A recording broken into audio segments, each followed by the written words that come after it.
أعوذ بالله من الشيطان الرجيم. بسم الله الرحمن الرحيم.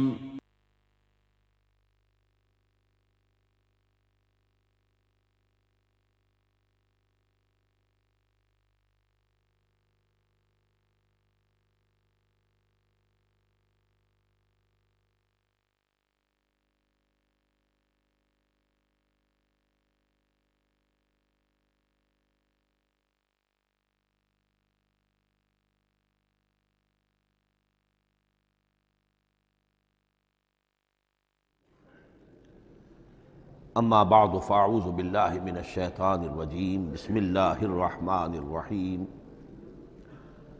حامیم والکتاب المبین انا جعلناہ قرآنا عربیا لعلکم تعقلون وقال تبارک وتعالی کما ورد فی سورۃ یوسف علیہ السلام الف لام را تلک آیات الکتاب المبین انا انزلناہ قرآنا عربیا لعلکم تعقلون وقال عز وجل کما ورد فی سورۃ الزمر قرآنا عربیا غیر ذی عوج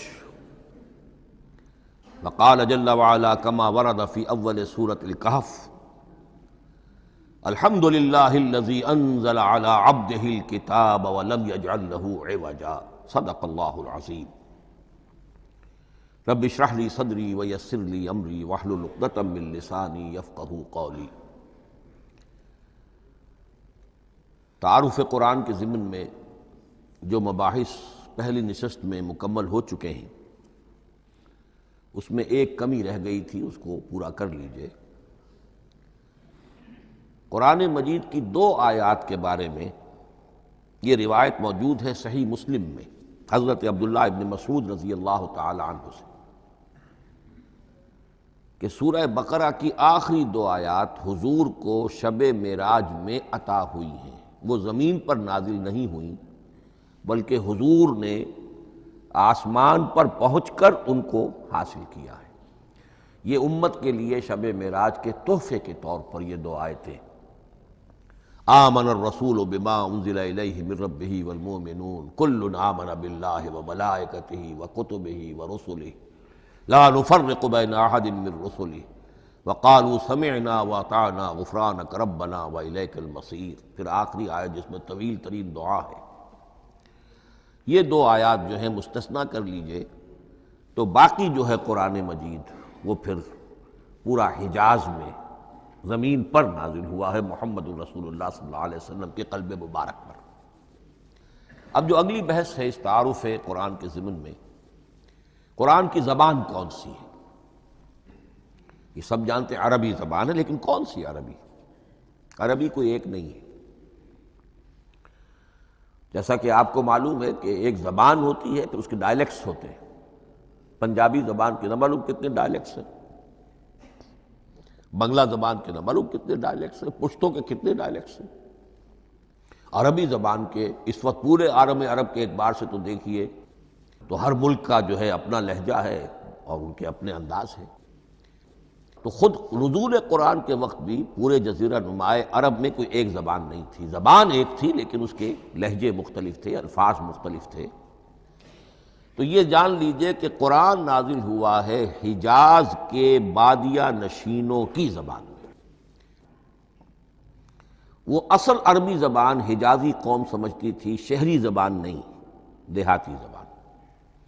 یعنی کہ شہروں میں دوسرے ملکوں کے لوگ آتے جاتے رہتے تھے، خاص طور پر مکہ مکرمہ جو ہے وہ تو چونکہ ایک بہت بڑا تجارتی مرکز تھا۔ لإلاف قریش ایلافہم رحلۃ الشتاء والصیف فلیعبدوا رب ھذا البیت۔ ان کے قافلے جاتے تھے، آتے تھے، دوسرے تاجر بھی آتے تھے، تو ظاہر بات ہے کہ شہروں کے اندر تو پھر زبان جو ہے وہ مکسڈ ہو جاتی ہے، خالص نہیں رہتی۔ یہی وجہ ہے کہ قریش کے جو شریف گھرانے تھے، اونچے گھرانے تھے، وہ اپنے بچوں کو صحرا میں بھیج دیتے تھے کہ ان کی پرورش وہاں ہو، وہاں وہ خالص عربی زبان سیکھیں، ان کی زبان جو ہے پولیوٹڈ نہ ہو۔ تو بادیہ نشین حجاز کے، نجد کے نہیں، حجاز کے بادیہ نشین، ان کی زبان میں قرآن نازل ہوا ہے۔ یہ آیتیں اس سے پہلے بھی سامنے آ چکی ہیں سورہ زخرف کی، انا جعلناہ قرآنا عربیا لعلکم تعقلون، ہم نے اس اپنے کلام قدیم کو عربی زبان کا جامہ پہنایا ہے۔ انا انزلناہ قرآنا عربیا، یہ سورہ یوسف کی آیات، ہم نے اتارا ہے اسے قرآن عربی بنا کر، قرآنا عربیا لعلکم تعقلون۔ سورہ زمر میں قرآنا عربیا غیر ذی عوج، یہ عربی مبین میں ہے، صاف ستھری دھلی ہوئی عربی زبان جس میں کہیں کوئی ٹیڑھ نہیں ہے، کوئی ایچ پیچ نہیں ہے۔ اور یہی پھر سورہ کہف میں جو ایک ترانہ حمد اللہ نے ہمیں سکھایا ہے کہ میرے اس انعام عظیم پر میرا شکر ادا کیا کرو، تو کن الفاظ میں الحمدللہ الذی انزل علی عبدہ الکتاب ولم یجعل لہ عوجا۔ تو یہ عربی مبین جو ہے اگرچہ اصلاً ہے بادیہ نشین حجاز کے، البتہ یہ کہ عرب کے دوسرے قبائل کے بھی ان کی زبانوں کے بعض الفاظ اس میں آئے ہیں۔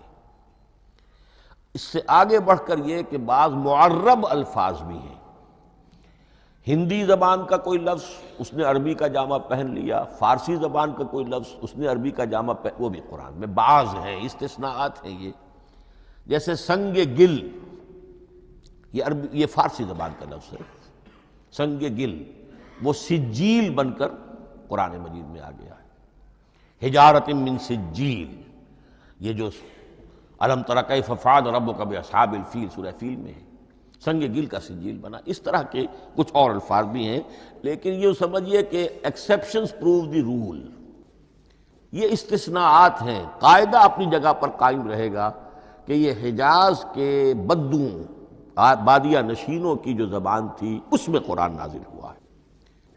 اس قرآن کے بارے میں، اس کی زبان کے بارے میں جو چند پہلو سامنے رہنے چاہیے، فصاحت اور بلاغت کی معراج، یہ میں بعد میں قرآن کے وجوہ اعجاز پر جب بحث کروں گا کہ یہ کس کس اعتبار سے معجزہ ہے، تو وہاں زیادہ تفصیل سے یہ بات آئے گی کہ عربی زبان کی فصاحت اور بلاغت کی معراج ہے۔ آپ کو معلوم ہے کہ آج بھی دنیا میں یہودی بھی ہیں جن کی مادری زبان عربی ہے، عیسائی بے شمار ہیں جن کی مادری زبان عربی ہے، ان کے ہاں بھی عربی ادب کی چوٹی کی کتاب جو پڑھائی جاتی ہے وہ قرآن ہے۔ یہ انہیں ماننا پڑتا ہے کہ عربی ادب کی جو آخری کتاب ہے، چوٹی کی کتاب ہے، وہ یہی ہے۔ یہودی بھی پڑھائیں گے، جیسے آپ انگریزی زبان پڑھنی ہے سمجھنی ہے تو شیکسپیئر کے بغیر آپ کیسے سمجھیں گے، اب وہ تو ایک سٹینڈرڈ ہے۔ اسی طریقے سے یوں سمجھیے کہ عربی زبان عربی ہونے کے اعتبار سے کلام اللہ ہونا اس پر ان کا ایمان نہیں ہے، لیکن یہ کہ عربی زبان کے اعتبار سے اس کی فصاحت اور بلاغت کا لوہا وہ مانتے ہیں۔ پھر اس میں ایک خاص ملکوتی غنا ہے، ڈیوائن میوزک، صوتی آہنگ ہے، عذوبت ہے، مٹھاس ہے۔ لاہور میں ایک صاحب ہیں جو پروفیسر ہیں فونیٹکس کے پنجاب یونیورسٹی میں، وہ کہتے ہیں میں ثابت کر سکتا ہوں کہ جتنے بھی آج دنیا میں اصول ہیں صوتی، یہ خود اپنی جگہ ایک بہت بڑی سائنس ہے، اس کے اعتبار سے میں ثابت کر سکتا ہوں کہ بلند ترین موسیقی قرآن مجید میں ہے، ملکوتی غنا۔ اسی لیے قرآن مجید کو اچھی سے اچھی آواز میں پڑھنے کی تاکید آئی ہے۔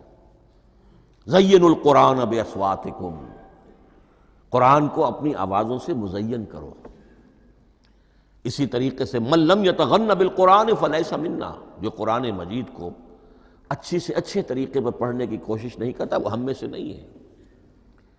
اسی طرح کے واقعات بھی ہوئے ہیں۔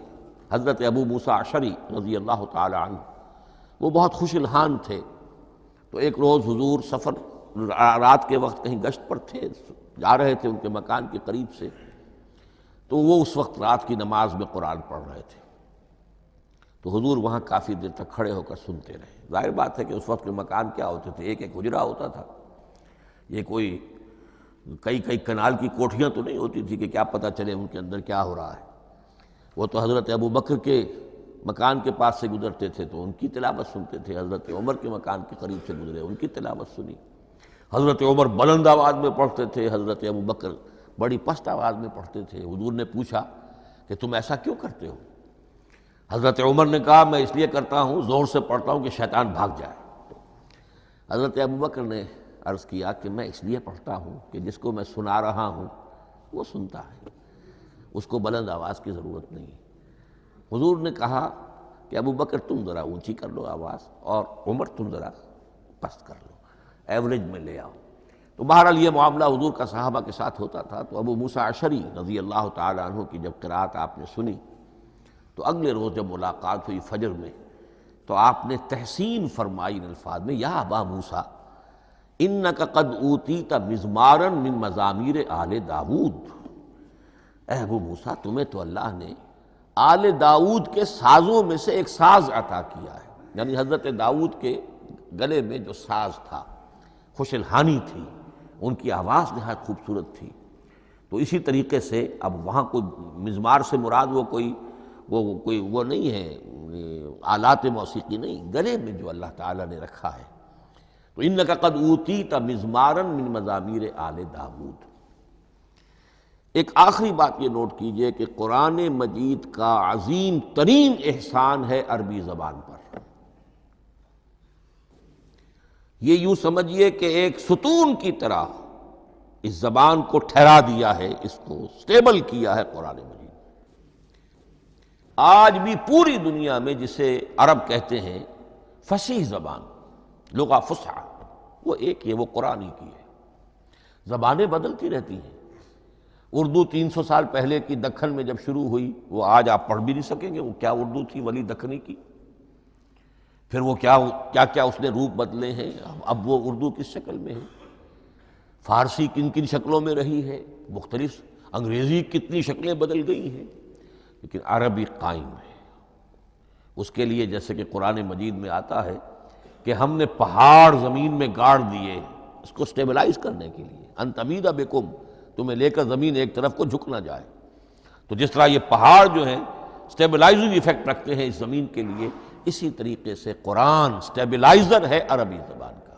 اس کے اندر جو ایک ٹھہراؤ اور جماؤ پیدا کیا ہے، یہ قرآن مجید کا احسان عظیم ہے۔ تعارف قرآن کے ضمن میں اگلی گفتگو، قرآن کے اسماء و صفات۔ عربوں کا ایک خاص ذوق تھا، اور ظاہر بات ہے کہ اللہ تعالیٰ نے جب قرآن نازل کیا ہے تو عربوں کے ذوق کو بھی مد نظر رکھا ہے۔ ان کا ذوق کیا تھا؟ جس چیز سے انہیں محبت ہوتی تھی اس کے وہ بہت سے نام رکھتے تھے۔ گھوڑے کے لیے ہزاروں لفظ مل جائیں گے آپ کو، شیر کے لیے 5000 الفاظ مل جائیں، تلوار کے لیے 5000 الفاظ مل جائیں، یعنی اس شے کی جو بھی صفت ہے اس صفت کے اعتبار سے ایک نام، کوئی اور صفت ہے اس صفت کو ایک اور نام۔ تو وہ صفاتی نام، اب جیسا کہ آپ کو معلوم ہے اللہ کے 99 نام صفاتی تو ہے نا، اللہ کی ایک صفت دوسری صفت، اسی کے اعتبار سے اس کے نام ہیں۔ قرآن مجید کے اسماء علامہ جلال الدین سیوطی رحمۃ اللہ علیہ نے 55 شمار کیے، لیکن وہ بھی مکمل نہیں ہے لسٹ، اس لیے کہ اس میں ایک اہم نام برہان یہ شامل نہیں ہے۔ ان میں سے جو اہم اسماء ہیں میں آپ کو سنا دیتا۔ القرآن، جس پر گفتگو بعد میں ہوگی، اس لیے کہ سب سے زیادہ ایک رائے یہ ہے کہ یہ تو اس میں جامد ہے، اس میں علم ہے قرآن کے لیے، پراپر ناؤن ہے۔ الکتاب، الذکر، الہدیٰ، النور، الفرقان، کلام اللہ، الوحی، روحا من امرنا۔ پھر اس کی صفات کے اعتبار سے الکریم، الحکیم، العظیم، المجید، المبین، رحمہ، العلی، بصائر، بشرا، بشیر، نذیر، عزیز، قرآن عزیز، بلاغ، بیان، احسن القصص، احسن الحدیث، موعظہ، شفاء، مبارک، مہیمن، قیم، مثانیہ، متشابہ۔ یہ میں نے آپ کو 23 نام بتائے ہیں، لیکن یہ کہ علامہ جلال الدین سیوطی نے 55 گنوائے۔ لیکن جو بحث دلچسپ ہے وہ یہ ہے کہ جو اس کے لیے لفظ القرآن ہے، اس کے معنی کیا ہیں اور یہ کس مصدر سے، کس مادے سے یہ لفظ بنا ہے؟ ایک رائے تو یہ ہے کہ یہ اس میں جامد ہے، یہ مشتق نہیں ہے، کسی مادے سے نکلا ہوا نہیں ہے۔ اور یہ بھی آپ نوٹ کر لیجئے، اللہ کے اسماء میں سے بھی ایک نام کو سمجھا جاتا ہے، وہ مشتق نہیں ہے، اس میں جامد ہے، اس میں علم ہے، اور وہ ہے اللہ۔ باقی سارے نام صفاتی ہیں، ایک نام، اس لیے اس میں ذات کہتے ہیں اس کو، اس میں ذات۔ لیکن یہ رائے متفق علیہ نہیں ہے، یہ کچھ لوگوں کی رائے ہے۔ ایک رائے یہ بھی ہے کہ یہ بھی اس میں علم نہیں ہے، یہ بھی مشتق ہے الہ سے۔ جیسے حکیم، یہ صفت ہے، الحکیم یہ اللہ کا نام ہو گیا۔ الہ ایک معبود، الالہ معبود برحق، الالہ وہ اللہ بن گیا، ایک رائے یہ۔ لیکن یہی اسی طریقے سے نوٹ کیجئے کہ قرآن مجید کے بارے میں بھی ایک رائے یہ ہے کہ القرآن اس میں علم ہے، پراپر ناؤن ہے، یہ جامد ہے، یہ مشتق نہیں ہے، کسی اور مادے سے نکلا نہیں۔ لیکن جو اکثریت کی رائے ہے، جس پر تقریباً اجماع ہے، وہ یہ ہے کہ نہیں، یہ اس میں جامد نہیں، اس میں مشتق ہے۔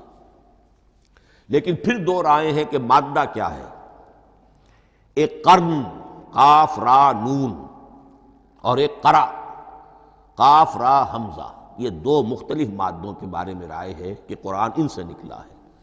قرن کہتے ہیں کسی چیز کا قریب ہو جانا، جڑ جانا، مل جانا۔ یہ حج کی جو تین شکلیں ہیں، حج تمتع ہے، حج قران ہے، اور حج افراد ہے۔ قران کیا ہے؟ ایک ہی احرام میں عمرہ بھی اور حج بھی دونوں کو جمع کر لیا جائے تو یہ حج قران ہے۔ اسی سے قران الصعدین کا لفظ استعمال ہوتا ہے۔ قرینہ اور قرائن جو ہے اسی سے الفاظ۔ امام فرا کی رائے یہ ہے کہ قرن سے یہ قرآن بنا ہے، اس لیے کہ اس میں بھی اللہ تعالیٰ کی آیات جمع ہو گئی۔ اسی طرح قرأ، قاف را اور حمزہ، اس قرات کا مصدر بھی بن جاتا ہے، جیسے رجحان، را جیم ہے، رجح سے رجحان۔ غفران، غفرانک ربنا، پروردگار ہم تیری مغفرت کے خواستگار ہیں۔ اسی طرح قرآن قرأ سے بنا ہے۔ مفعول جو ہے وہ مصدر کے معنی میں آ جاتا ہے، یعنی پڑھی جانے والی شے۔ اور ایک قرأ آتا ہے عربی زبان میں، قرأت الماء فی الحوض، میں نے پانی جمع کر لیا حوض کے اندر۔ بارش ہوئی، میں نے کچھ پانی حوض میں جمع کر لیا، قرأت الماء فی الحوض۔ اسی سے قریہ کا لفظ بنا، قریہ بستی کو کہتے ہیں جہاں لوگ جمع ہو کر رہتے ہیں، قریہ۔ تو اس معنی میں یہ قرآن جو ہے یہ جمع ہے اللہ تعالیٰ کی اسماء صفات اور اللہ کی ذات جو ہے اور اس کی آیات کا جامع ہے۔ یہ ہے لفظ قرآن کی بحث۔ اگلی بحث اور بڑی اہم ہے اور دلچسپ ہے، قرآن کا اسلوب کلام کس کیٹیگری میں فال کرتا ہے؟ قرآن کیا ہے؟ ایک شے کی تو سختی سے نفی کی اللہ نے، یہ شعر نہیں ہے۔ وَمَا عَلَّمْنَاهُ الشِّعْرَ وَمَا يَنبَغِي لَهُ، سورہ یاسین۔ ہم نے شعر تو انہیں سکھایا ہی نہیں محمد الرسول اللہ کو صلی اللہ علیہ وسلم، اور وہ شعر ان کے شایان شان بھی نہیں ہے۔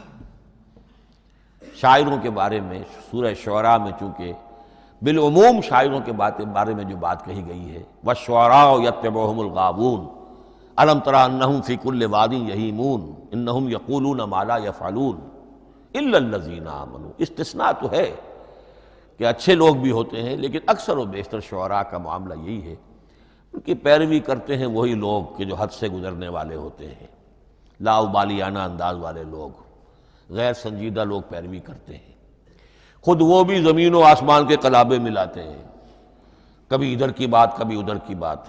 اور تیسری بات یہ کہ عام طور پر جو کہتے ہیں وہ کرتے نہیں ہیں، انہم یقولون ما لا یفعلون۔ تو یہ شعر کی تو نفی کی گئی ہے قرآن مجید، جیسا کہ میں نے آپ کو سنایا تھا سورہ حاقہ کی آیات، انہ لقول رسول کریم وما ہوا بقول شاعر، یہ شاعر کا کلام نہیں۔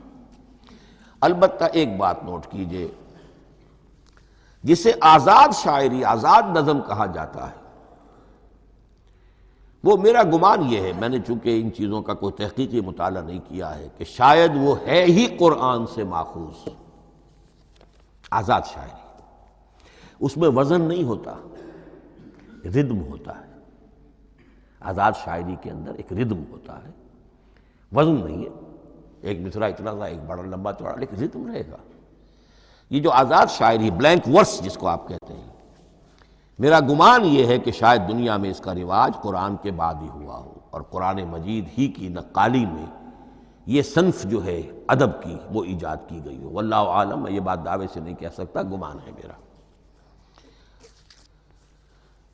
البتہ یہ کہ اب اس سے آگے چلیے، شعر نہیں ہے، نثر ہے، لیکن نثر کے اعتبار سے بھی کون سی کیٹیگری میں آئے گی؟ کیا یہ کتاب عام معنی میں جسے ہم کتاب کہتے ہیں وہ کتاب ہے؟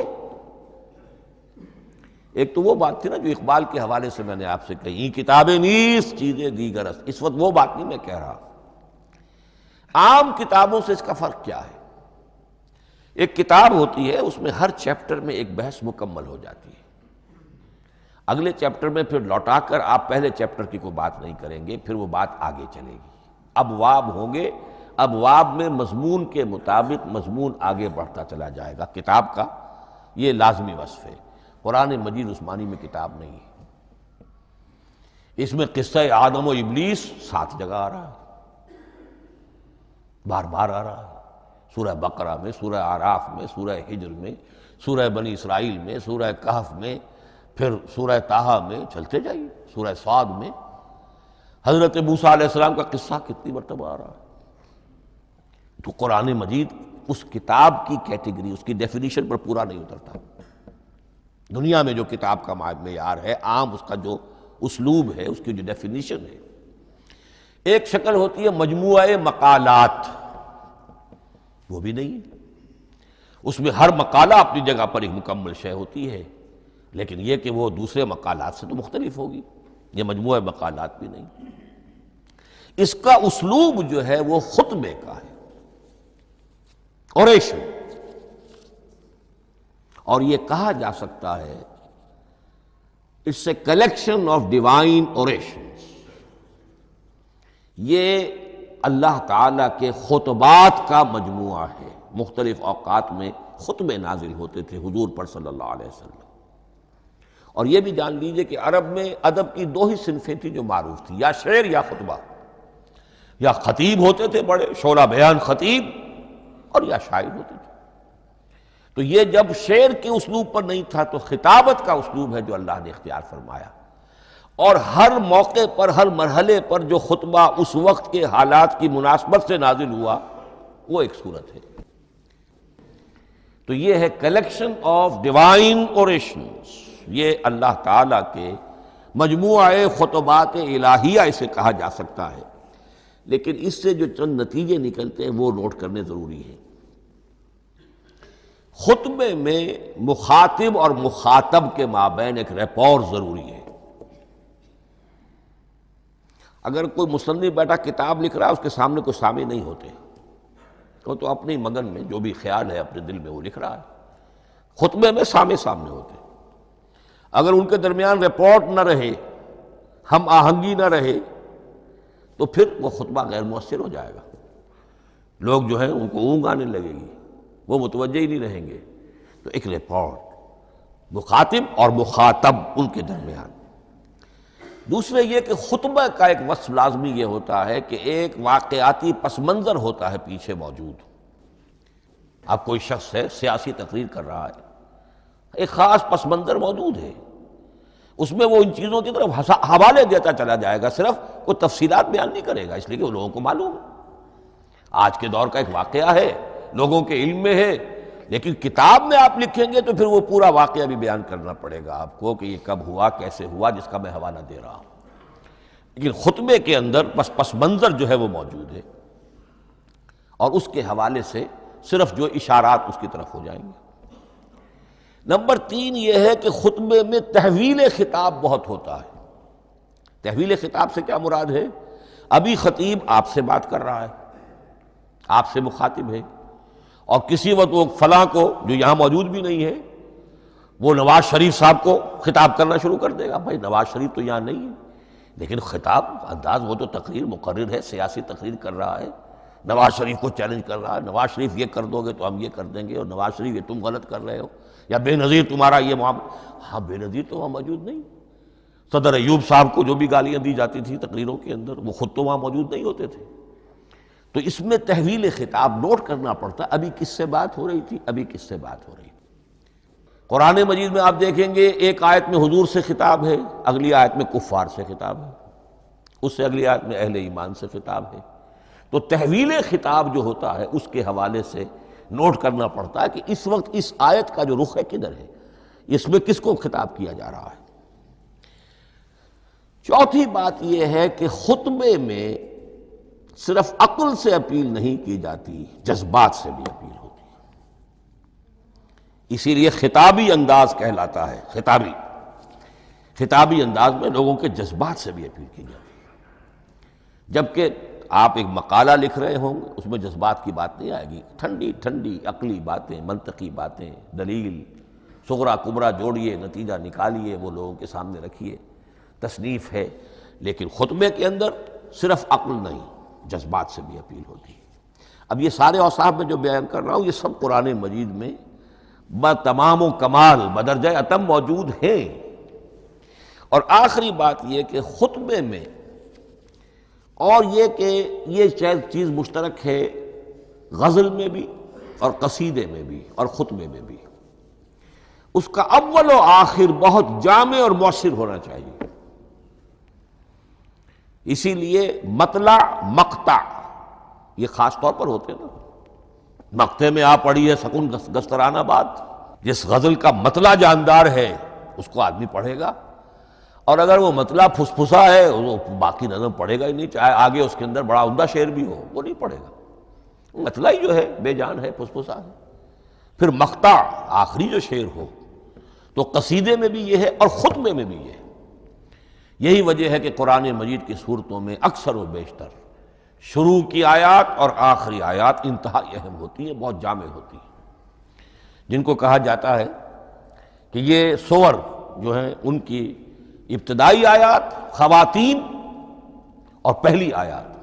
اب سورہ بقرہ کی آیات شروع کی، پھر آخری جو ابھی میں نے آپ کو سنائی، یہی آل عمران کا معاملہ ہے، کس شان کے ساتھ وہ اٹھ رہی ہے. یہی سورہ حج کا ہر جگہ پر آپ دیکھیں گے ابتدائی جو ہے خطیب اگر ایسی بات، ایسا انداز اختیار کرے کہ اپنے سامعین کی توجہ کو اپنی طرف مبذول کرا دے، اگر شروع کا انداز ایسا نہیں ہے تو وہ بات آگے بڑھے گی نہیں. آخری بات یہ کہ خطبے میں ہمیشہ یہ ہوگا کہ ایک مین سپیکر جو ہے اس کی ایک بات سامنے ہے کہ میں نے یہ بات اپنے سامعین کے ذہن میں بٹھانی ہے، لیکن دائیں بائیں کی باتیں کرے گا. کوئی قصہ بھی سنائے گا، کوئی شعر پڑھے گا، کوئی لطیفہ بھی سنائے گا. ہمارے ہاں کے جو بہترین خطیب جو ہوتے تھے وہ احراری حضرات جو ہے بہترین خطیب ہوتے تھے. اور آپ نے سنا مولانا عطا اللہ شاہ بخاری رحمۃ اللہ علیہ، ان کی تقریریں 6 گھنٹے تک لوگ سنتے تھے. وہ کبھی رلا بھی رہے ہیں، کبھی ہنسا بھی رہے ہیں. عام آدمی تنقید بھی کرے گا کہ یہ کیا ادھر ادھر کی باتیں کر رہے ہیں، لیکن وہ پھر جب آخری تقریر ہوتی تھی تو جب تقریر ختم ہوتی تھی، جو بات وہ ذہن میں بٹھانا چاہتے تھے، دل میں اتارنا چاہتے تھے، وہ بیٹھ چکی ہوتی تھی.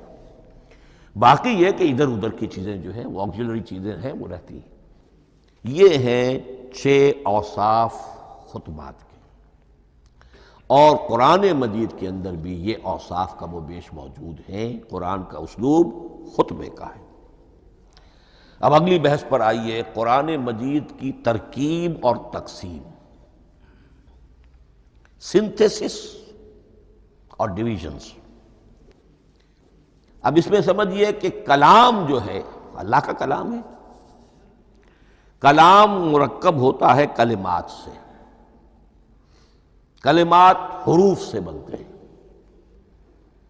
عربی زبان کے حروف 28 یا 29 ہیں. الف اور حمزہ کو ایک ہی مانیں گے تو 28 رہ جائیں گے. الف علیحدہ حمزہ علیحدہ تو 29 ہو جائیں گے. یہ حروف جڑتے ہیں، لفظ بنتے ہیں. لفظ محمل بھی ہوتا ہے لیکن کلمہ وہ کہلاتا ہے جو بامانی لفظ ہو. پھر ان کلمات کو آپ جوڑتے ہیں، یہ مرکب توصیفی بن گیا، مرکب اضافی بن گیا، مرکب عددی بن گیا، مرکب جاری بن گیا، پھر ان مرکبات کو جوڑ کر فقرہ بنتا ہے، جملہ بنتا ہے، کلام مفید جس کو کہا جاتا ہے۔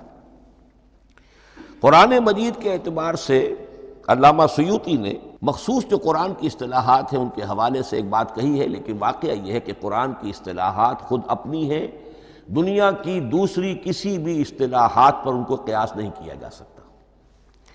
لیکن جاہز چونکہ قدیم تھے، انہوں نے قرآن مجید کو کہا یہ دیوان کی شکل رکھتا ہے، جیسے کہ حافظ کا دیوان، کسی اور کا دیوان۔ سورتیں جو ہیں وہ قصیدوں کی شکل میں ہیں، بیت شعر آیت ہے، قوافی جو ہوتے ہیں شعروں میں قافیہ، وہ یہاں فواصل ہیں، آیت کے آخری حروف ایک دوسرے سے مشابہ ہوتے ہیں کہ جن سے پھر وہ صوتی آہنگ پیدا ہوتا ہے۔ الرحمن علم القرآن خلق الانسان علمہ البیان۔ اب یہ ایک فواصل جو ہیں وہ جڑتے چلے جاتے ہیں، ان میں آہنگ پیدا ہوتا ہے۔ لیکن حقیقت کے اعتبار سے پہلی بات یہ نوٹ کیجئے، قرآن مجید کی اکائی ہے آیت، اسے نہ آپ جملہ کہہ سکتے ہیں نہ فقرہ کہہ سکتے ہیں۔ انگریزی میں ہمارا چونکہ بائبل کے لیے بھی جب ورس کا لفظ آ جاتا ہے تو انگریزی تراجم میں، انگریزی تحریروں میں، مقالوں میں ورس قرآن مجید کی آیت کے لیے لفظ آ جاتا ہے، ورس نمبر فلاں، بالکل غلط ہے۔ قرآن کی آیت یہ اس کا اپنی اصطلاح ہے، اپنا مفہوم ہے۔ لغوی مفہوم کیا ہے؟ نشانی، آیت نشانی۔ قرآن کی ہر آیت اللہ کے علم اور حکمت کی نشانی ہے۔ اب قرآن کی آیتیں نوٹ کیجئے، صرف حروف پر بھی مشتمل ہے، الف لام میم حروف مقطعات اور آیت بن گئی۔ وہ مرکبات ناقصہ پر بھی مشتمل ہے، والعصر مرکب جاری ہے، حرف جار، آیت ہو گئی۔ پورے جملے پر بھی مشتمل ہے، ان الانسان لفی خسر، ایک جملہ ہے، اور 10 جملوں پر بھی مشتمل ہے۔ اللہ لا الہ الا ھو الحی القیوم لا تاخذہ سنۃ ولا نوم لہ ما فی السماوات و ما فی الارض الی آخر الآیہ۔ آیت الکرسی کا انالیسس کیجئے، 10 جملے موجود ہیں اس میں۔ تو نوٹ کر لیجئے، یہ چیز توقیفی کہلاتی ہے، یہ کسی گرامر کے اصول پر نہیں ہے، کسی منطق کے اصول پر نہیں ہے۔ آیات قرآنیہ کی تعیین توقیفی ہے، یعنی حضور کے بتانے پر موقوف ہے۔ حضور نے بتایا والعصر، یہ آیت ہو گئی، آیت ہو گئی، ہم آیت مانیں گے۔ الف لام میم آیت ہو گئی۔ قاف حرف ایک ہے، یہ آیت نہیں ہے۔ نون ایک حرف ہے، آیت نہیں ہے۔ قاف والقرآن المجید ایک آیت بنی، نون والقلم وما یسطرون ایک آیت بنی۔ تو اس طریقے سے اس کو کہتے ہیں توقیفی، موقوف علیہ ہے حضور کے بتانے پر۔ اب اس میں روایات کا اختلاف ہو سکتا ہے کہ حضور سے کوئی روایت یہ ہو کہ یہ ایک آیت بنی یا 2 آیتیں بنی۔ مثلاً بڑی اہم مثال آپ کو دے رہا ہوں، سورہ مزمل کی جو دوسرا رکوع ہے، پورا دوسرا رکوع، وہ ایک آیت شمار ہوتا ہے۔ اب میرا بڑا گمان رہا بہت عرصے تک کہ یہ ایک آیت نہیں ہو سکتی، یہ مختلف اوقات میں نازل ہوئی ہیں، 2 اوقات میں نازل ہوئی ہے، اور یہ مجھے قول مل گیا علامہ سیوطی کے ہاں، حضرت عبداللہ ابن عباس رضی اللہ تعالی عنہما کا قول کہ یہ 2 آیتیں ایک نہیں۔ لیکن یہ کہ یہ ہوگا موقوف روایت پر، میں کوئی نہیں ہوں جو اسے قرار دے سکوں۔ ہاں مجھے اگر کوئی روایت مل جاتی ہے، کوئی خبر یا اثر، خبر محمد رسول اللہ کی یا اثر آپ کے کسی صحابی کا صلی اللہ علیہ وسلم و رضی اللہ تعالی عنہ، تو پھر یہ ہے کہ ہم مانیں گے۔ تو اس کو کہتے ہیں توقیفی۔ آیات اور سور کا معاملہ توقیفی ہے بالکل، یا کسی منطق، کسی گرامر، کسی اصول بیان، کسی پر مبنی نہیں ہے، یہ مبنی ہے حضور کے بتانے پر۔ اس طرح سورت کسے کہتے ہیں؟ عربی زبان میں سور کے معنی ہے فصیل۔ فَضُرِبَ بَيْنَهُمْ بِسُورٍ لَهُ بَابٌ، سورہ حدید کے اندر الفاظ آئے۔ اب اس کا کیا تصور دیا گیا کہ ہر آیت جو ہے وہ اللہ کے علم اور حکمت کی نشانی ہے۔ 10 آیتیں، 20 آیتیں، 100 آیتیں، 285 آیتیں، 286 آیتیں جوڑ کر ایک فصیل باندھ دی گئی۔ یہ شہر حکمت خداوندی ہے، ایک نظم ہوتا ہے۔ جیسے آپ شہر کا ٹاؤن پلاننگ آج کا تو بہت بڑا فن ہے، بڑی اسپیشلائزیشن ہے، شہر کو پلان کرنا، اس کے اندر کیا کچھ ہونا چاہیے، کس طرح سے ہونا چاہیے۔ تو یہ سورت جو ہے یہ ایک یونٹ ہے قرآن مجید کی، اور اس کا جو لفظی معنی ہے فصیل، گویا کہ اس نے گھیرے میں لیا ہوا ہے ایک شہر معنی کو، علم و حکمت کے ایک شہر کے گرد یہ فصیل جو ہے پوری ہوئی ہے۔ اب اس میں نوٹ کر لیجئے جہاں تک، اچھا جیسے آیتیں چھوٹی بھی ہیں بڑی بھی ہیں، والعصر بھی آیت ہے، اور الف لام میم بھی آیت ہے، اور جیسا کہ میں نے عرض کیا آیت الکرسی بھی آیت ہے۔ اس طرح صورتیں چھوٹی بھی ہیں بڑی بھی ہیں۔ سورۃ العصر 3 آیتیں، سورۃ الکوثر 3 آیتیں، سورۃ النصر 3 آیتیں، 3 ہی صورتیں 3 آیتوں پر مشتمل ہیں۔ 3 سے کم پر کوئی نہیں، 2 آیات کی کوئی صورت نہیں ہے۔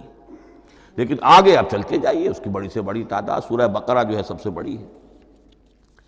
تو آیت اور سورت کے علاوہ دور صحابہ میں صرف ایک لفظ اور تھا قرآن کی تقسیم کے ضمن میں، اور وہ تھا منزل یا حزب۔ منزل یا حزب 7 منزلوں میں یا 7 احزاب میں قرآن کو تقسیم کیا گیا، تاکہ جو شخص قرآن مجید ایک ہفتے میں ختم کرنا چاہے، ہر شب میں، اکثر و بیشتر وہ لوگ رات کو ہی رات کی نماز میں قرآن پڑھتے تھے، ایک منزل پڑھ لے تو ہفتے میں پورا قرآن ختم ہو جائے گا۔ یہ حزب بھی ہے اور منزل بھی ہے، اور یہ چونکہ دور صحابہ میں تھا، یقیناً حضور نے بتایا ہوگا، اس میں آپ کو عجیب حسن نظر آئے گا۔ اس میں یہ نہیں کیا گیا کہ بالکل برابر برابر ساتھ کر دو بھائی، چاہے صورتیں ٹوٹ جائیں، صورتوں کی فصیل کوئی نہیں ٹوٹتی، اس میں صورتیں مکمل جو کہ تو آئیں گی۔ اور پھر یہ کہ عجیب بات ہے کہ سورہ فاتحہ کو اگر ایک طرف رکھ دیں، وہ قرآن کے دیباچے کی حیثیت رکھتی ہے، تو پہلی منزل میں 3 صورتیں، دوسری میں 5 صورتیں، تیسری میں 7، چوتھی میں 9، پانچویں میں 11، چھٹی میں 13، اور 7ویں میں 65۔ یہ ہے کہ جو ان صورتوں کی ایک بڑی، جیسے کہ ایک سیڑھی چڑھ رہی ہے، اور تقریباً مساوی ہو جاتے ہیں، کوئی 4.25 پارے ہے، کوئی 4.5 پارے ہے، کوئی 4.25 پارے، اس طریقے سے ہے، تقریباً مساوی۔ لیکن آرٹیفیشل ایکویلٹی پیدا کرنے کے لیے، مصنوعی مساوات پیدا کرنے کے لیے صورتوں کی فصیلوں کو نہیں توڑا گیا۔ اس سے آگے چل کر جو پاروں کی تقسیم ہے وہ بہت بعد کی بات ہے، 30 پارے، اور اس میں آپ کو یہ ساری قباحتیں نظر آئیں گی۔ اس میں صورتوں کی فصیلیں توڑی گئی ہیں۔ سورہ ہجر 1 آیت ادھر ہے، باقی ساری صورت جو ہے اگلے پارے میں، فصیلیں توڑ دی گئی۔ معلوم ہوتا ہے کسی شخص کے پاس جو قرآن تھا مصحف، اس نے صفحے گنے، 7 سے 30 سے تقسیم کیا، اور برابر صفحوں کے اندر وہ پارے بنا دیے۔ لیکن بہرحال دور صحابہ میں پاروں کا کوئی ذکر نہیں تھا، یہ بات کی بات ہے۔ دور صحابہ میں آیت، سورت اور حزب۔ اسی طریقے سے طویل سورتوں کو جو رکوعوں میں تقسیم کیا گیا، یہ بھی بات کی بات ہے۔ لیکن یہ جو تقسیم کیا گیا ہے سورتوں کو رکوعوں کی شکل میں، 35 صورتیں تو قرآن کی ایسی ہیں چھوٹی ہیں جو ایک ایک ہی رکوع پر مشتمل ہے۔ آخری پارے کی 37 صورتیں ہیں، پہلی 2 کی جو 2 رکوع ہے، باقی سب کی سب جو ہے وہ ایک ایک رکوع شمار ہوتا ہے۔ لیکن رکوع کیوں کیے گئے؟ لمبی صورتوں میں سے اگر کچھ حصہ پڑھنا ہے نماز میں، سورہ بقرہ پوری تو نہیں پڑھ سکتے آپ ایک رکعت کے اندر، تو اس کا وہ حصہ پڑھا جائے جس میں ایک مضمون پورا ہو جائے، مضمون نہ ٹوٹے، تاکہ وہاں پر رکوع کرے آدمی کہ جہاں پر کہ وہ مضمون ایک اعتبار سے مکمل ہو گیا۔ تو رکوع سے رکعت ہے، رکوع ہے، اس رکعت کے اندر ایک حصہ اتنا پڑھا جائے تاکہ مضمون جو ہے وہ خوبصورت رہے اور اس کا سلسلہ برقرار رہے۔ یہ تقسیم بھی اگرچہ بہت ہی ایک بدنام شخص ہے ہماری تاریخ کا، حجاج ابن یوسف، یہ اس کی ہوئی تقسیم ہے، یا اس نے کرائی ہے، بہرحال اس کی طرف منسوب ہے۔ اور یہ بات ماننی پڑتی ہے کہ بڑے گہرے غور و فکر سے تقسیم کی گئی ہے، الل ٹپ نہیں ہے، بلکہ اس کے لیے واقعتاً غور کر کے جہاں وہ مضمون ختم ہوتا ہے، کہیں کہیں آپ اختلاف کر سکتے ہیں اور آپ کو حق حاصل ہے، اس لیے کہ یہ چیزیں توقیفی نہیں ہیں، یہ حضور کی بتائی ہوئی نہیں ہے، نہ رکوعوں کی تقسیم۔ اب سعودی عرب میں جو قرآن مجید چھپ رہے ہیں ان میں حزب ہو گئے ہیں، یعنی ہر پارے کو پارے برقرار رکھ کر 8 حزب بنا دیے انہوں نے، 4 حزب بنا دیے اور پھر نصف حزب کر کے 8 حصے کر دیے۔ تو یہ چیزیں جو ہمارے ہاں رکوع تو پاروں سے ادھر ادھر ہو جاتے ہیں، پارا بدل گیا رکوع وہی چل رہا ہے، اس لیے کہ رکوع میں مضمون کو پیش نظر رکھا گیا ہے، جبکہ پارے میں مضمون کو نہیں سامنے رکھا گیا۔ تو رکوع کا معاملہ جو ہے چاہے وہ حجاج ابن یوسف ہی نے کیا ہے، لیکن یہ کہ بہرحال وہ بہت صحیح ہے، اکثر و بیشتر، کہیں کہیں آپ اس سے اختلاف کر سکتے ہیں۔ تو یہ تو اس کا ہم نے آپ کے سامنے رکھا سنتھیسس۔ اب اگلا موضوع ہے ترتیب و تدوین کیسے ہوئی۔ ان علینا جمعہ و قرآنہ، ہمارے ذمے ہے اس کو جمع بھی کرنا اور پڑھوانا بھی، اور پڑھوانے میں ترتیب آ جائے گی لازماً۔ لیکن یہ کہ ایک بات تو اس میں بالکل متفق علیہ ہے جس میں کسی شک و شبے کی گنجائش نہیں، قرآن کی ترتیب نزولی اور تھی، ترتیب مصحف اور ہے۔ ترتیب مصحف میں سورہ فاتحہ کے بعد سورہ بقرہ ہے، سورہ بقرہ نازل ہوئی ہے مدنی دور میں جا کر،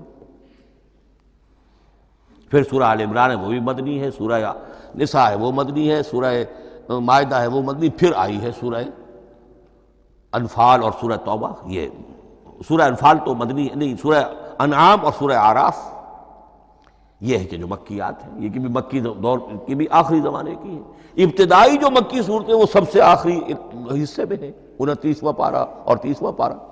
تو ترتیب نزولی اور تھی، ترتیب مصحف اور ہے، اس میں تو کسی شک و شبے کی گنجائش نہیں۔ لیکن ہمارے ہاں اہل تشیع نے اس چیز کو بہت اچھالا ہے۔ ان میں سے بعض گروہ ایسے ہیں جن کا کہنا یہ ہے کہ اصل قرآن جو ہے وہ ترتیب نزولی کے مطابق تھا، یہ ترتیب تو عثمان نے کر دی رضی اللہ تعالی عنہ۔ حضرت علی کے پاس اصل قرآن جو ترتیب نزولی کے مطابق تھا موجود تھا، اور اب بھی ان کے خیال میں جو ان کے امام غائب جو ہیں چھپے ہوئے ہیں غار میں، تو ان کے پاس وہ نسخہ اصل حضرت علی والا موجود ہے، اور جب وہ ظاہر ہوں گے تو اصل قرآن لے کر آئیں گے۔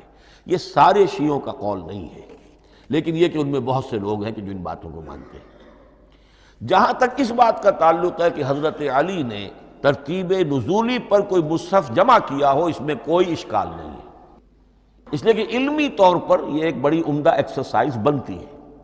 ایک زمانے میں بہت کوشش کرتا رہا ترتیب نزولی سے، اس لیے کہ ترتیب نزولی سے سیرت نبوی اخذ ہوتی ہے، پہلے کیا نازل ہوا، پھر کیا نازل ہوا، پھر کیا نازل ہوا۔ در حقیقت اگر آپ ترتیب نزولی سے قرآن مرتب کر دیں تو وہ سیرت النبی بن جائے گی۔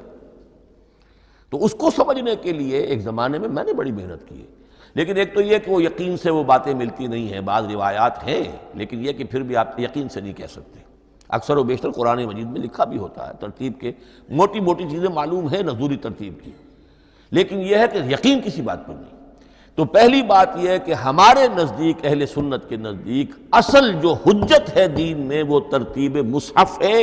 یہی ترتیب جو اس وقت مصحف عثمان کی ہے رضی اللہ تعالی عنہ، یہی ترتیب ہے لوح محفوظ کی، یہی ترتیب ہے ام الکتاب میں، یہی ترتیب ہے کتاب مکنون میں۔ اب اس کے سمجھیے کہ اس کی تدوین کن مراحل میں ہوئی۔ سب سے پہلے اس کے جو مراحل ہیں 3، خود نبی اکرم صلی اللہ علیہ وسلم کے زمانہ مبارک میں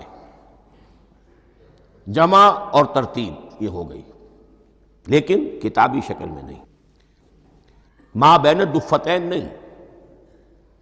حضور نے لوگوں کو پڑھ کر سنایا، اس ترتیب سے سنایا جس ترتیب سے یہ مصحف میں اب موجود ہے، اور ہر رمضان میں حضرت جبرائیل دورہ کرتے تھے حضور کے ساتھ، جتنا کہ قرآن اس وقت تک نازل ہو چکا ہوتا تھا، اور آخری رمضان مبارک آپ کی حیات طیبہ کا جو تھا اس میں 2 مرتبہ پورے قرآن کا دورہ ہوا۔ تو دورہ قرآن بغیر ترتیب کے تو نہیں ہو سکتا۔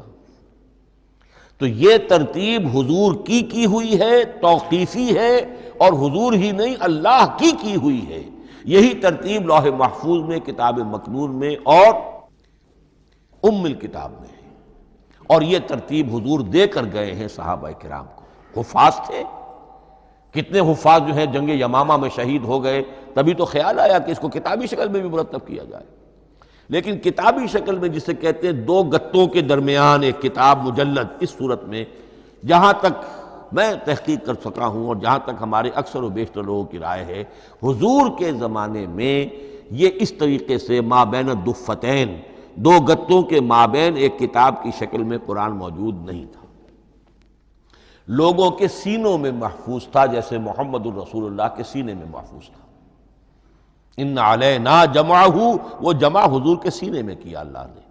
اسی طرح پھر صحابہ کرام بے شمار جو حفاظ تھے ان کے سینوں میں محفوظ تھا۔ دوسرا مرحلہ کب آیا؟ جب حضرت ابوبکر صدیق کے عہد خلافت میں جنگ یمامہ میں بہت سے حفاظ شہید ہو گئے۔ اب ایک تشویش پیدا ہوئی، ایسا نہ ہو کہ قرآن ضائع ہو جائے، لہذا اسے کتابی شکل میں مرتب کر لینا چاہیے۔ اس کے لیے پھر بہت سے صحابہ نے حضرت ابوبکر کو اپروچ کیا کہ جتنے قراء ہیں، جتنے کاتبین وحی ہیں، ان سب کو آپ جمع کیجئے اور جمع کر کے اس قرآن مجید کو ایک کتاب کی شکل میں جمع کر لیں۔ حضرت ابوبکر شروع میں بہت ریلیکٹنٹ رہے، بہت ریلیکٹنٹ رہے۔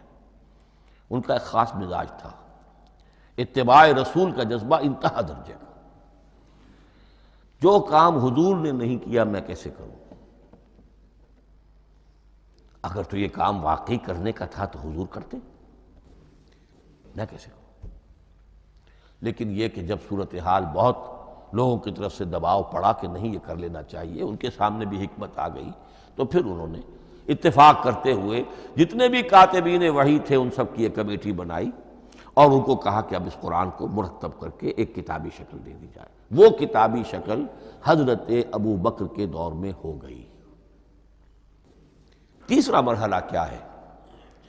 یہ کتابی شکل میں جب قرآن مجید آ گیا اور شروع میں یہ اجازت تھی کہ ہر قبیلے، ہر علاقے کے لوگ اپنے لہجے میں پڑھ لیں۔ اب پنجابی ہمارا مسلمان جو ہے وہ چاقو کو کاچو کہے گا تو وہ لکھے ہوئے کو بھی چاقو کو کاچو پڑھ کے نکلے جائے گا۔ تو مختلف لہجوں میں ہونے سے وہ ان کا جو ہے قرآن مجید بدل رہا تھا، کوئی کسی طرح پڑھ رہا ہے، کوئی کس طرح پڑھ رہا ہے۔ اب اس کی تشویش ہوئی حضرت عثمان کے زمانے میں، جب دور بہت پھیل گیا، اسلام کا دائرہ، دارالاسلام کی وسعت بہت ہو گئی، کہ اس طرح اگر یہ لوگ پڑھیں گے اور اپنے اپنے لہجے کی وجہ سے اب اس لہجے میں شکل بدل بھی جاتی ہے لفظ کی۔ کاچو کو کاف الف چے واو لکھنا شروع کر دیں گے پھر کہ کاچو سنا ہم نے، تو چاقو تو سنا ہی نہیں۔ تو ایک لفظ ہے چاقو لکھ رہا ہے اور ایک کاچو لکھ رہا ہے، تو چاقو اور کاچو میں فرق ہو گیا۔ لہذا اس وقت پھر جو کام کیا گیا وہ یہ کہ ایک ہی رسم تحریر، رسم کتابت، رسم الخط میں قرآن مجید کے نسخے تیار کیے گئے۔ اصل میں ایک بہت بڑا مغالطہ ہو جاتا ہے ہمارے جمعوں کے خطبوں میں، حضرت عثمان رضی اللہ تعالیٰ عنہ کے نام نامی کے ساتھ وہ قوافی جو ہیں ان کی مناسبت سے جامع آیات القرآن عثمان ابن عفان رضی اللہ تعالیٰ عنہ، غالب علی کل غالب علی ابن ابی طالب رضی اللہ تعالیٰ۔ اب یہ جو جوڑتے ہیں قافیے، تو حضرت عثمان کے نام کے ساتھ یہ قافیہ جوڑ دیا، اس سے لوگوں کو مغالطہ بھی ہوا اور دشمنوں نے ایکسپلائٹ کیا کہ اس کا مطلب یہ ہے کہ قرآن تو جمع ہوا ہے حضرت عثمان کے زمانے میں، اور حضرت عثمان کے زمانے میں اور حضور کے زمانے میں کم و بیش 15 سال کا فصل تو ہو چکا، گویا کہ قرآن مرتب ہی ہوا ہے حضور کے انتقال کے 15 برس بعد۔ پھر حضرت عثمان کی شخصیت کو خاص طور پر جو سبائی فتنہ اٹھا تھا اس نے ایک ڈسپیوٹڈ پرسنالٹی بنا کے رکھ دیا ہے، نہیں معاذ اللہ، کوئی شک نہیں، لیکن یہ کہ ایک فتنہ اٹھا، فتنۃ الکبریٰ، اور حضرت عثمان رضی اللہ تعالیٰ عنہ کو انہوں نے بدنام کیا، لہذا اس کے نام سے اور بٹا لگ گیا، یہ مصحف عثمان ہے۔ یہ ہے اصل میں وہ حماقتیں کہ جو ہوئی ہیں ہم سے، یہ قافیے ملانے کی وجہ سے، حالانکہ حضرت عثمان کی شان جو ہے وہ در حقیقت جامع آیات القرآن نہیں ہے، جامع الامت علی رسم واحد، پوری امت کو ایک رسم الخط پر جمع کرنے والی شخصیت حضرت عثمان کی ہے۔ مثلا اب دیکھیے مالک یوم الدین کس طرح لکھیں گے؟ میم لام اور کاف، میم الف اور لام اور کاف لکھیں گے آپ، یہ غلط ہو جائے گا۔ میم پر کھڑا زبر ہوگا اور اس کو مالک پڑھیں گے، میم پر اگر کھڑا زبر نہیں ہے پڑا زبر ہے تو ملک پڑھیں گے، اور قراتوں میں یہ دونوں موجود ہے، ملک یوم الدین بھی ہے اور مالک یوم الدین بھی ہے۔ اگر آپ نے میم الف لکھ دیا ایک قرات نکل گئی، اب وہ اس میں آ ہی نہیں سکتی، وہ تو مالک ہی پڑھا جائے گا۔ یہ زیر زبر بھی جو لگے ہیں قرآن مجید میں، یہ بھی حجاج ابن یوسف کے زمانے میں لگے، اس سے پہلے نہیں تھے۔ اور یہ رموز و اوقاف، یہ آیتوں کے نشان اور یہ وقفہ بیچ میں، یہ بھی حجاج ابن یوسف کے زمانے کی چیزیں ہیں، ورنہ عربوں کے لیے تو ان کی اپنی زبان تھی، انہیں ان چیزوں کی ضرورت ہی نہیں تھی۔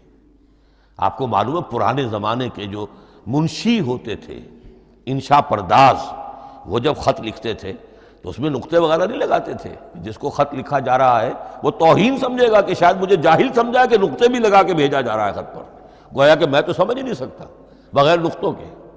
تو یہ جو ہے پرانے جو شکستہ خطوط لکھے جاتے تھے ان کا یہ انداز تھا، لہذا کوئی نقطے وغیرہ نہیں تھے، یہ بھی بعد میں لگے۔ تو ملک یوم الدین، مالک یوم الدین، اس کی رسم آئے گا میم لام کاف، کھڑا زبر ہے مالک یوم الدین اور ویسے پڑا زبر ہے ملک یوم الدین۔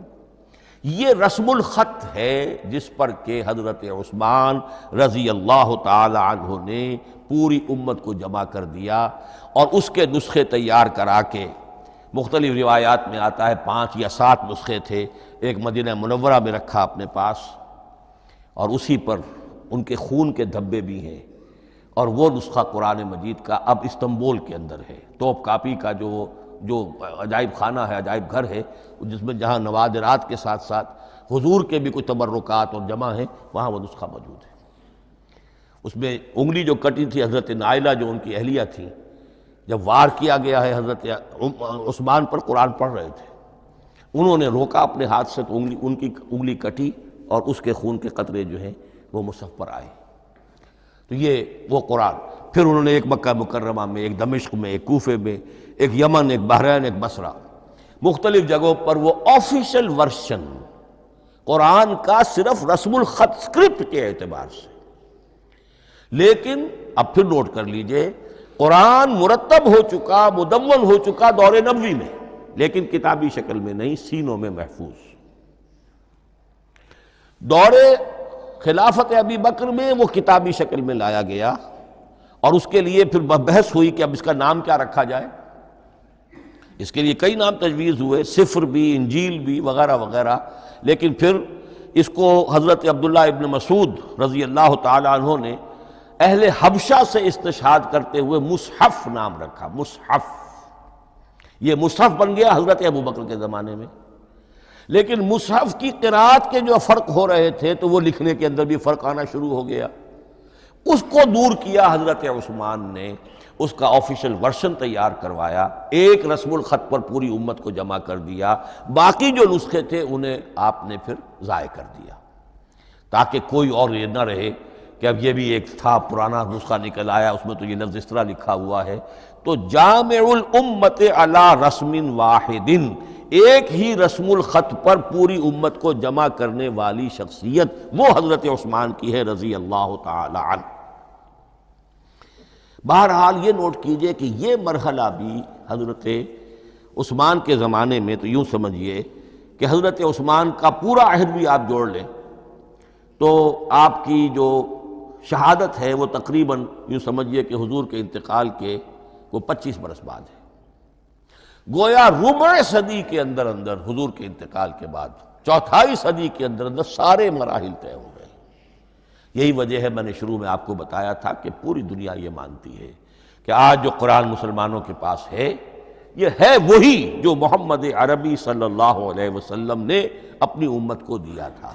یہ دوسری بات ہے کہ ہم سمجھتے ہیں کہ محمد عربی صلی اللہ علیہ وسلم کو یہ اللہ کے کلام کی صورت میں حضرت جبرائیل نے پہنچایا تھا، وہ اس کو نہیں مانتے، لیکن یہ حصہ اس کا ماننے پر مجبور ہیں کہ وہ اصل قرآن اپنی اسی انٹیگریٹی کے ساتھ، اپنے پوری پیور، اس کا جو بھی ہے ٹیکسٹ پیور ہے اور اس کی انٹیگریٹی میں کوئی شک و شبے کی گنجائش نہیں ہے کہ یہ وہی شے ہے جو محمد نے اپنی امت کو عطا فرمائی تھی صلی اللہ علیہ وسلم۔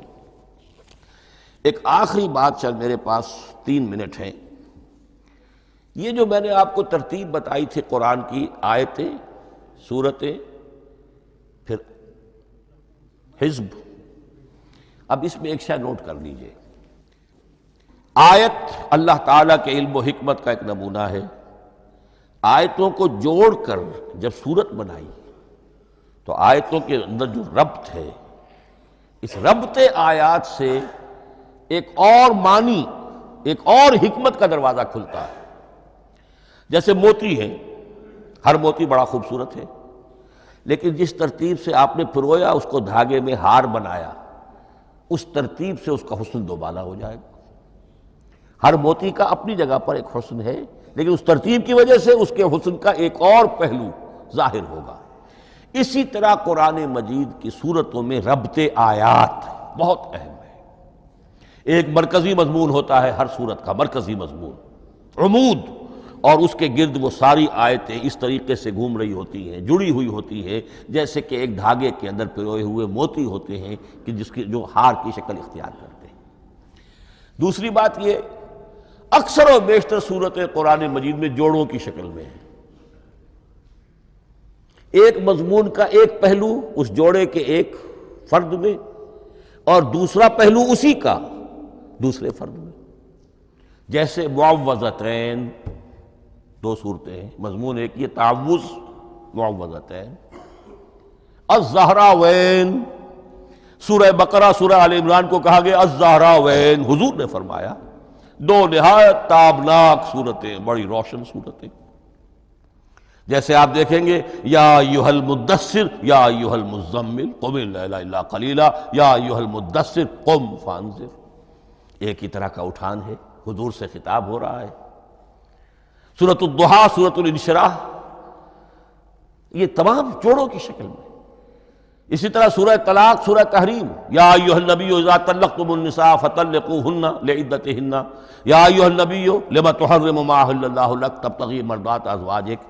شوہر اور بیوی کے درمیان تعلق یا تو اتنا گہرا ہو جاتا ہے کہ ایک دوسرے کے لحاظ میں وہ حدود خدابندی ٹوٹنے لگے، بیوی کی وجہ سے آپ نے کسی حرام شے کو حلال کر لیا یا حلال کو حرام کر لیا، بیوی کو ناپسند ہے وہ شے، تو حضور سے ذرا سا یہ ہو گیا تھا معاملہ۔